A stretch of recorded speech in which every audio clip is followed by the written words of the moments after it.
नमस्कार, माझं नाव सरला संदीप खैरनार। माझा मुलगा नैतिक संदीप खैरनार इयत्ता 7वी मध्ये द्रोणाचार्य अकॅडमी मध्ये शिकत आहे। मी फर्स्ट टाइम ह्या वर्षी त्याला इथं अकॅडमी मध्ये जॉईन केले।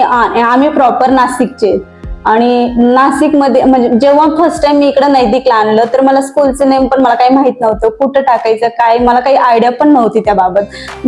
जेव्हा माझी एक फ्रेंड आहे तिने या द्रोणाचार्य अकॅडमी मध्ये त्यांच्या मुलाला जॉईन केल्यानंतर त्यांना 15 दिवसात आणि महिन्यामध्ये त्यांच्या मुलाचा एवढा छान अनुभव आला, म्हणजे सगळ्या गोष्टी संस्कार पण, अभ्यासमध्ये पण, बोलण्यामध्ये पण टॅलेंट झाले। आणि दुसरी गोष्ट, जेव्हा मी माझ्या मुलाला ह्या अकॅडमी मध्ये जॉईन करायला आले तेव्हा म्हणजे अकॅडमी बघताच मला स्वतःलाच भीती वाटायला लागली।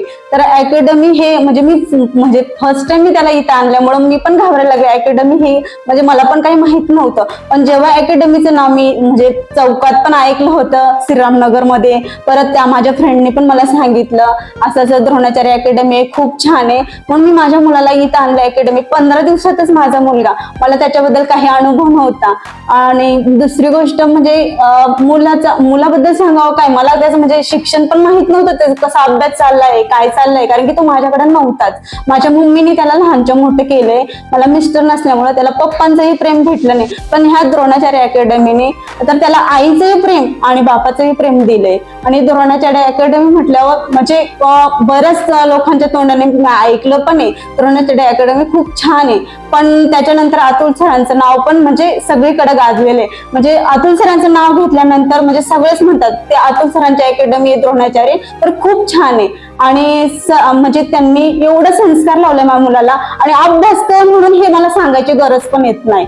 आणि मुलगा जेव्हा फर्स्ट टाइम इथे आला दुसऱ्या दिवशी मला म्हटला, मम्मी अकॅडमी खूप छान आहे आणि अभ्यास पण खूप छान घेतात, आणि तुला आवड इतकी आवड निर्माण झाली अभ्यासाची पण, खेळणं त्यांनी कमी केलं ना अकॅडमी जॉईन केल्यापासून, अभ्यासमध्ये इतकं लक्ष देतो आता, म्हणजे त्याला म्हणजे त्याची आवड एक निर्माण झाली अभ्यासाबद्दल।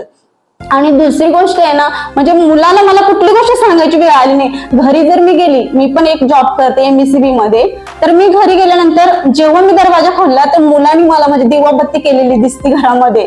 दुसरी गोष्ट, मुलगा आल्यानंतर मला म्हणतो मम्मी पाणी घे, मी माझ्या मुलाच्या तोंडातून कधी ऐकलं नव्हतं पाणी पे म्हणून, तर मला इतकं छान वाटते, माझ्या म्हणजे गेल्या मला पाणी देतो। आणि जेव्हा मी किचन त्याच्या तिथे गेली ना, बघ तिथे दिवाबत्ती लावली, मला खूप छान वाटते। म्हणजे हा संस्कार मी नाही द्रोणाचार्य अकॅडमीने, तिथल्या सगळ्या मॅडमने, सरांनी, सगळ्यांनी हा संस्कार त्याला लावला, आणि त्यांच्यापासून माझा मुलगा खूप छान शिकला। धन्यवाद।